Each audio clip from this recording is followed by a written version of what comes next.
sekarang nggak salah ini. Selamat berbuka puasa bagi yang menjalankan puasa. Mudah-mudahan ya segar kembali. Hari puasa yang ke-28 tinggal 2 hari lagi.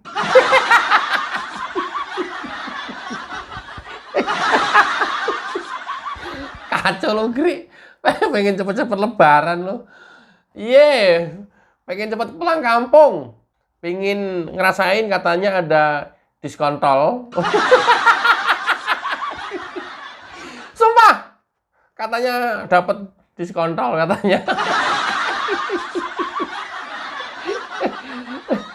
Tahu dapat diskon berapa persen tuh yang menggunakan tol? Oke. Setelah video yang sebelumnya, Koni buka-bukaan di acara podcast Akbar Faisal. Nah, sekarang Koni ada hal yang lebih dahsyat lagi. Rupanya dia menyampaikan pesan terakhir dari seorang Hasto Kristianto. Ini kalau udah pesan terakhir ini ada gawat ini. ada 2 kemungkinan. Ini terakhir, ya setelah ini ke sana udah nggak bisa lagi menghirup udara bebas. Atau yang kedua, ya benar-benar terakhir kalinya. Itu inti materi yang akan kita bahas di video ini. Tapi sebelumnya, Anda tahu sering dikatain atau sering ngatain, gila, gua dikadalin. Sering? Atau, lu ngadalin gue ya? Pernah? Itu artinya apa? Menuduh seseorang telah menipu kita. Menuduh seseorang telah membohongi kita. Tapi ternyata ada yang lebih besar dari sekedar bohong dan menipu biasa, yaitu dinosaurus. Siapa itu?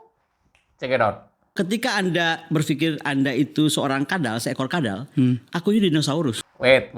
Cuplikan singkat dulu ini.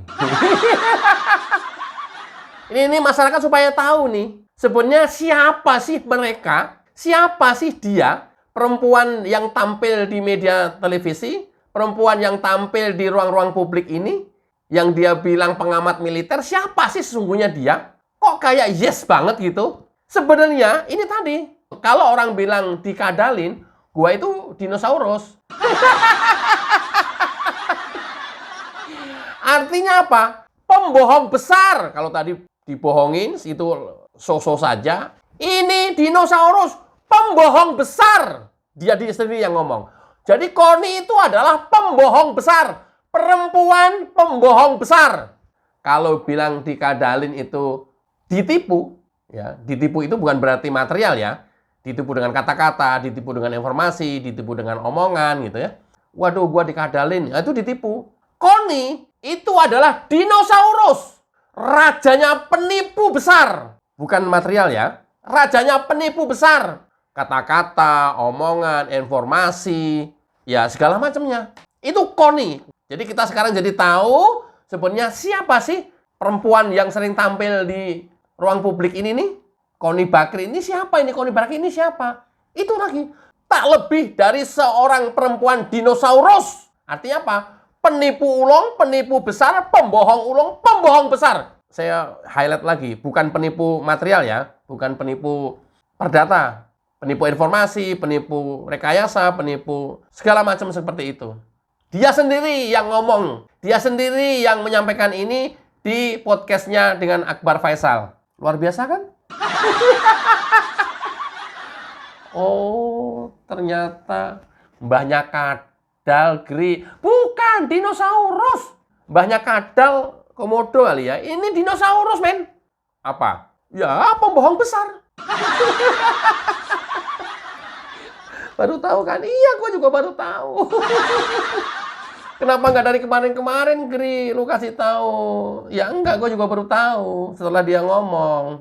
Loh, kamu ngadalin. Wong saya itu dinosaurus kok dikadalin. Oke.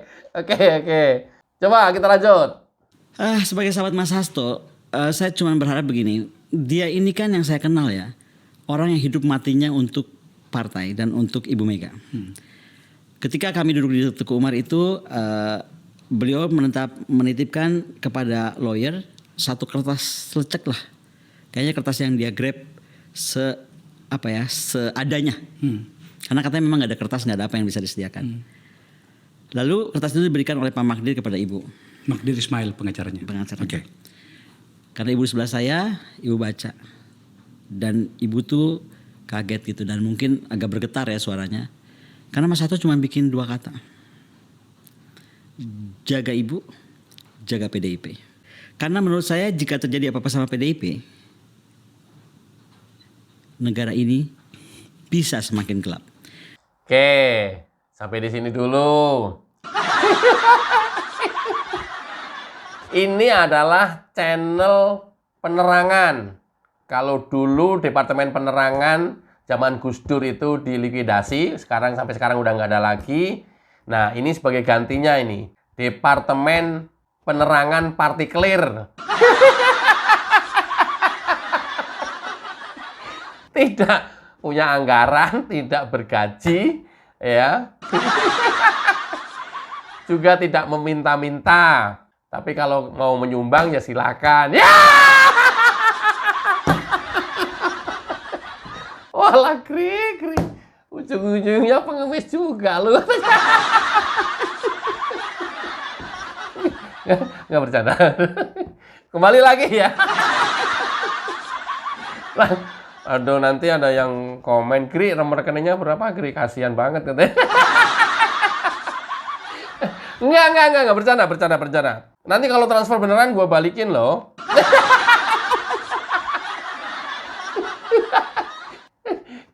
Enggak, maksudnya gue balikin ke rekening yang lain. Enggak, bercanda. Kalau bener ya nggak apa-apa. Udah, bilangin bercanda. Lupa nih gue nih, sampai kemana tadi. Nih, ini adalah Departemen Penerangan Partikelir. Saya pengen meluruskan apa yang selama ini di framing oleh orang yang nyata-nyata karakternya adalah dinosaurus. Artinya pembohong besar. Ini harus diluruskan. Ternyata menurut dia, Hasto itu adalah hidup dan matinya untuk partai dan Bu Mega. Ingat ya. Ingat. Hasto hidup dan matinya untuk partai dan Ibu Mega. Pantesan ada PAW, ya mungkin mementingkan partai dan mementingkan Bu Mega. Kemudian ke pemerintahan dan yang lain-lain, sampai kader-kadernya banyak yang korupsi. Mungkin karena ini tadi, untuk partai dan untuk Mega. Hidupnya hanya 2. Ini bocorannya bahwa ternyata hidupnya Hasto ini hanya untuk 2 hal. 1 untuk partai dan 1 untuk Bu Mega. Luar biasa kan? Artinya apa ya? Untuk keluarganya mungkin nomor 3 atau bahkan nomor kesekian. Jadi kalian jangan pernah berharap negara ini akan beres urusannya kepada Hasto atau kepada PDIP. Itulah relate juga pernyataan PD berkali-kali. Seluruh pejabat, kepala daerah, menteri, even itu sampai presiden, itu adalah petugas partai. Kalian masih berharap apa ke PDIP untuk sebuah negara yang besar ini? Nothing. Udah nggak bisa lagi, nggak ada. Loh, ini kan makin bukti makin menyeruak dengan sendirinya, muncul dengan sendirinya, dan mereka tanpa sadarin itu. Ini menurut saya rahasia partai. Bocor lewat KONI. Ya, ternyata Hasto sekali lagi hidupnya hanya untuk partai dan Bu Mega. Luar biasa kan? Ya mungkin kader-kader lain juga kayak begitu. Ketika kader-kader lain yang menjadi pejabat, kepala daerah, menteri, dan lain-lain seperti itu, mau berharap apa lagi negara ini, rakyat Indonesia, kepada PDIP? Karena mereka fatsunya hanya ke partai dan hanya ke Bu Mega. Kalian bisa berharap apa lagi kepada PDIP? Untuk tatanan negara Indonesia ini menjadi makmur dan sejahtera. Masih percaya PDIP adalah partai rakyat? Masih percaya PDIP adalah partainya Wong Cilik? Percayalah, Gri. PDIP itu kan memang partainya udah terbukti, partainya Wong Licik. Ya! Gua nanyanya partainya Wong Cilik. Lu jawabnya apa? Iya, partainya Wong Licik. Oh, L dipindah C dipindah ke L. Ya. Agri cerdas juga nih. Cepet banget kayak gitu-gituan. Baru tahu ya? Itulah. Dan itu adalah pesan terakhir Hasto Kristianto sebelum kemarin masuk ke penjara. Ini kejadiannya di Tuku Umar, di rumah Megawati. Dalam cerita ini kita bisa asumsikan di situ ada Koni, ada Hasto, ada Mega, ada Mahdir. Nah, nggak tahu ada yang lain kita nggak usah sebut. Karena yang disebut dalam peran cerita itu ini. Nah, Hasto nyari kertas kecil seadanya. Kemudian menuliskan di atas kertas itu, tolong jaga PDIP, tolong jaga Bu Mega. Kertas dikasihkan ke Mahdir. Dari Mahdir dikasihkan ke Bu Mega. Dari Mega dibuka, dibaca, kemudian Koni ada di sampingnya. Dan dia tahu bacaannya seperti itu. Ini kenapa Hasto nulis seperti itu? Kemudian sebenarnya tulisan ini buat siapa? Atau message ini ditujukan untuk siapa? Untuk Bu Mega? Untuk Koni? Atau untuk Mahdir? Atau untuk siapa? Kok ada yang janggal ya? Kok ada yang nggak make sense ya dalam cerita ini ya? Apa buat Bu Mega? Karena tulisan berakhir di Bu Mega. Hah? Kalau buat Bu Mega, masa Bu Mega suruh jaga Bu Mega sendiri? Atau untuk Koni? Hah? Tapi kenapa dikasih ke Mahdir? Atau untuk Mahdir?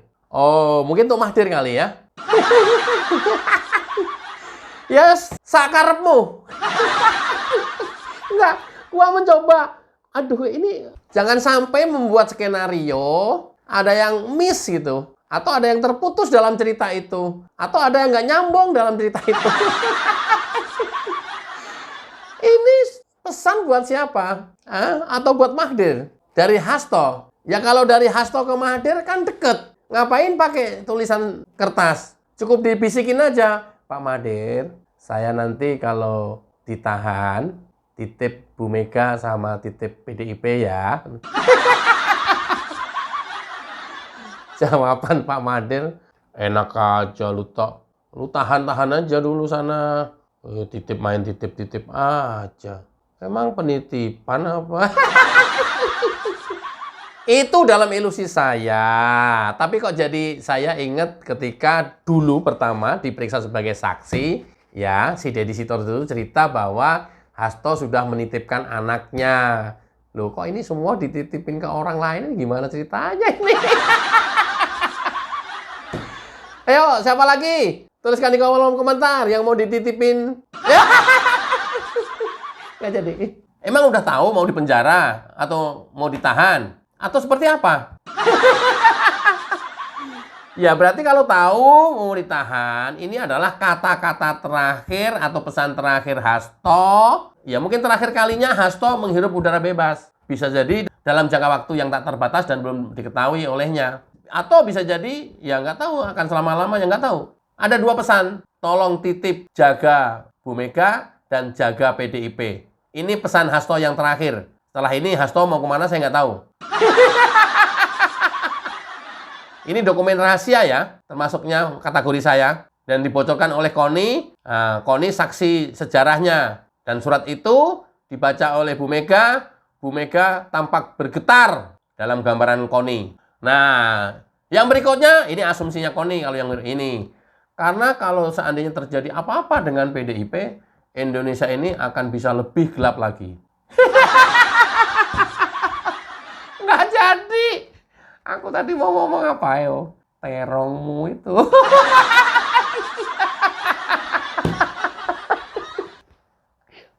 Nggak. Aku mau jadi apemu itu. Nggak jadi. Justru kebalikannya. Indonesia ini akan menjadi cerah dan akan maju lebih pesat jika tidak ada PDIP. Jangan salah, Kon. Lewat jalan tol. Jadinya Kon lewat tol dong. Iya, harus ada lewatnya ya. Jangan nggak dikasih lewat. Ya? Coba. Justru kebalikannya, kan aku kan selalu ngomong ya di video-video sebelumnya. Ingat ya, ketika kita ngobrol berhadapan dengan pembohong, kita harus berpikirannya itu terbalik. Dengan Hasto gitu, ya kita harus terbalik omongannya. Langsung ditangkap dengan terbalik. Hasto ngomong putih, oh berarti faktanya hitam. Hasto ngomong jelek, oh faktanya bagus. Hasto ngomong bagus, oh faktanya jelek. Demikian dengan Koni, karena Koni ini pembohong besar di atas kadal. Dia dinosaurus. Ketika Koni ngomong, Indonesia tambah gelap ketika tidak ada PDIP. Oh, justru malah nggak ada PDIP, Indonesia akan lebih cerah, majunya lebih pesat dan lebih cepat. Itu ya, ini tidak saja kita berhadapan dengan Koni, dengan Hasto. Kita berhadapan dengan siapapun, yang asal dia pembohong, kita selalu berasumsinya seperti itu. Mikirnya langsung, think-nya kita harus cepat. Harus kebalikannya. 180 derajat kebalikannya dengan apa yang dia omongin. Faktanya itu 180 derajat kebalikannya dengan apa yang dia omongin. Lu kayak Mario Teguh, Gri pakai itu. Nggak sengaja. Oh, ngata-ngatain orang melulu. Nggak sengaja, men, serius. Serius. Oke, ya, nih Hasto mau kemana nih? Oh, ninggalin kata-kata terakhir. Ini tahu terlepas ini benar apa salah, ya ini termasuk menurut saya ya Koni membocorkan rahasia ini. Nggak tahu Hasto udah berakhir atau gimana, nggak tahu. Ini kata-kata terakhir dari Hasto. Luar biasa kan? Oke. Saya itu pengagum partai paling hebat ini. Ya gue nggak mau partai ini kenapa-napa. Ya.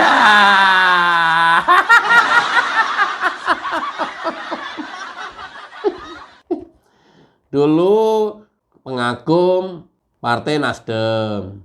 Begitu kecewa, ya udah sekarang merapat ke PDIP. Ya konon katanya hanya simpatisan, bukan kader. Pengagum partai yang hebat ini. Ya!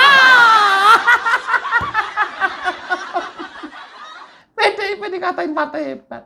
Kalau seperti ini, khusus ini ya, walaupun lu profesor, walaupun lu guru besar di banyak universitas ternama di Eropa, Rusia, Amerika, dan lain-lain, khusus pernyataan lu ini, gue juga nggak pernah tahu faktanya lu ngapain di sana, ya, bener seperti apa yang kamu ceritakan apa enggak, I don't know. Kalau dasarnya pembohong kan ya sulit dipercaya gitu ya, bohong-bohong aja gitu. Tapi ya udahlah, kita percaya dah. Oke, khusus pernyataan kamu ini, Kon, jangan lewat tol. Kok kayak nggak kelas banget gitu ya, seorang profesor ngomong kayak orang yang minim literasi, kayak gua gitu, ngomong kayak gini ada pantasnya ya, nabrak-nabrak, minim literasi gitu ya. Nah kalau profesor masa minim literasi? Kenapa saya bilang minim literasi? Masih bilang PDIP partai paling hebat di negeri ini, sambil ketawa-ketawa ngomongnya, aku tuh pengagum partai hebat di negeri ini.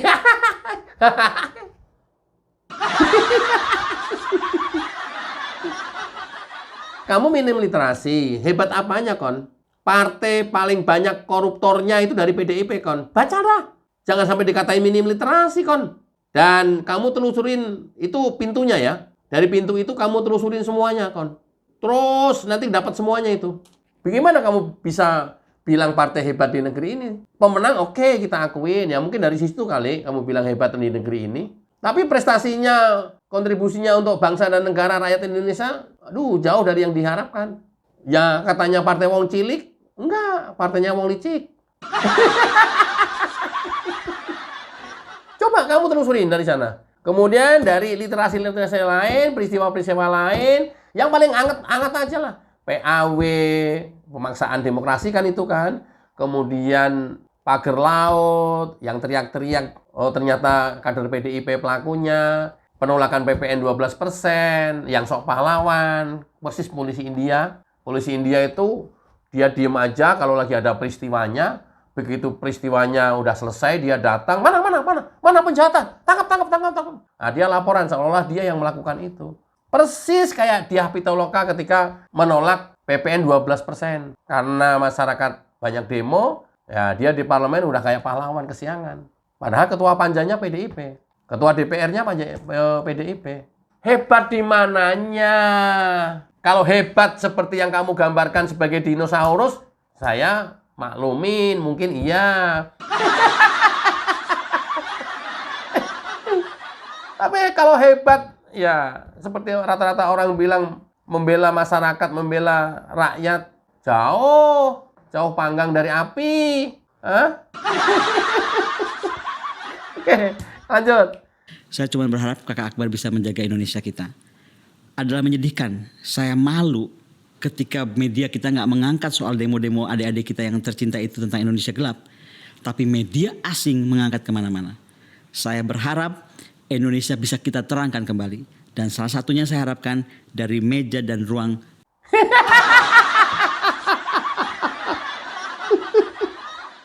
Bang Akbar itu merasa nggak sih kalau yang di depannya itu adalah pembohong besar gitu? Merasa nggak sih? Apa kebalikannya, yang di depannya itu wanita hebat gitu? Ya nggak apa-apa lah, ini kan masalah persepsi ya. Kalau saya bilang wanita pembohong besar, ya itu kan persepsi.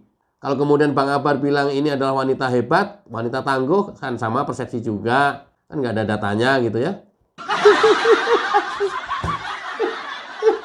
Tapi asumsi-asumsi itu tentu berdasarkan kejadian-kejadian atau data empiris di lapangan yang kita temukan selama ini, seperti apa KONI.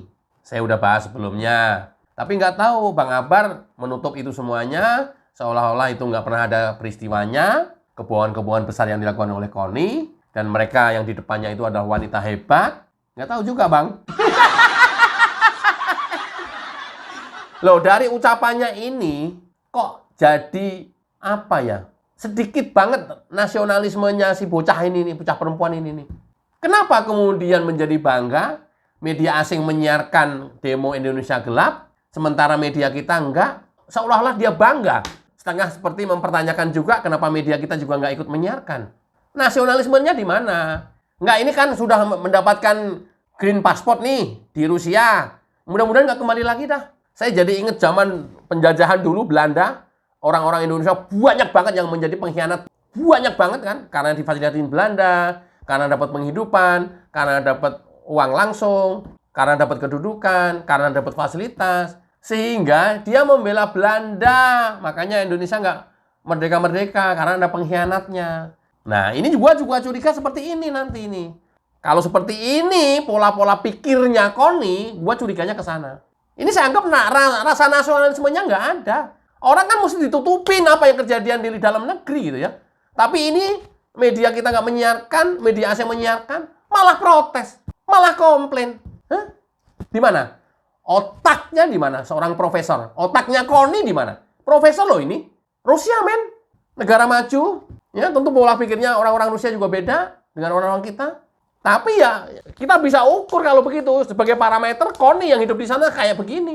Di mana rasa nasionalismenya? Kamu juga minim banget literasi. Yang demo itu siapa? Mahasiswa toh?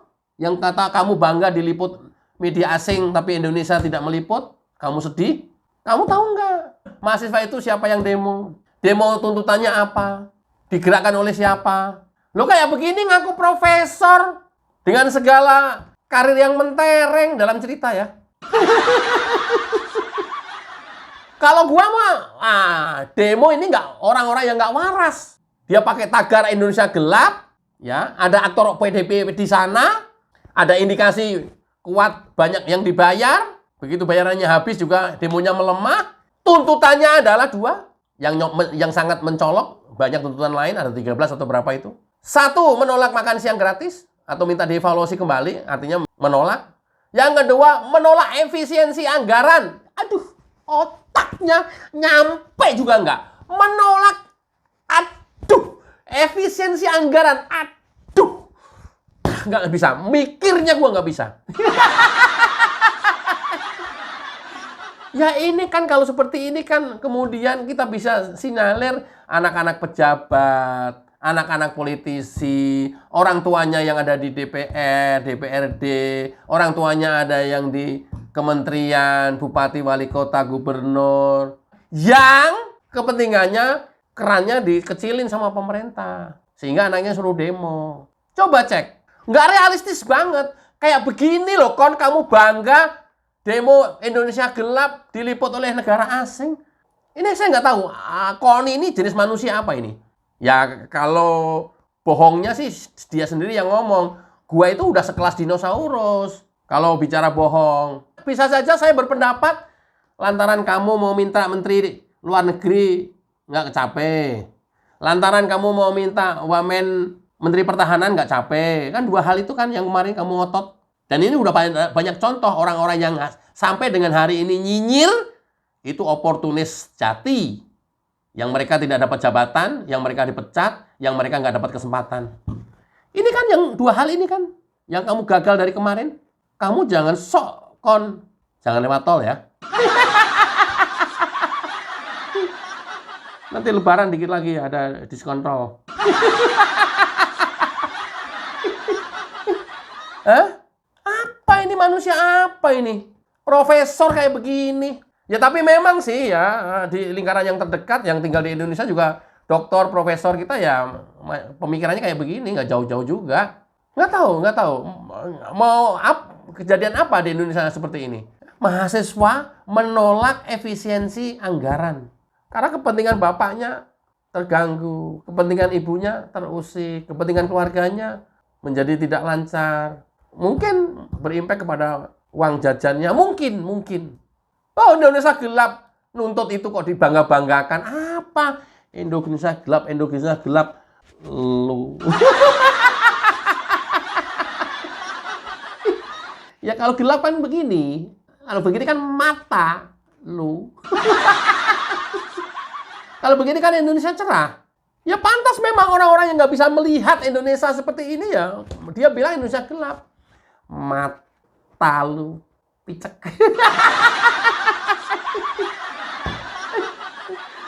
Oke ya teman-teman, kita sekarang jadi tahu siapa Koni, orang yang dibangga-banggakan oleh lingkungannya, oleh kaumnya yang masih bangga. Tapi sesungguhnya kalau ini dibiarkan bukan tidak mungkin merusak Indonesia. Mudah-mudahan bermanfaat. Wassalamualaikum warahmatullahi wabarakatuh. Cayo.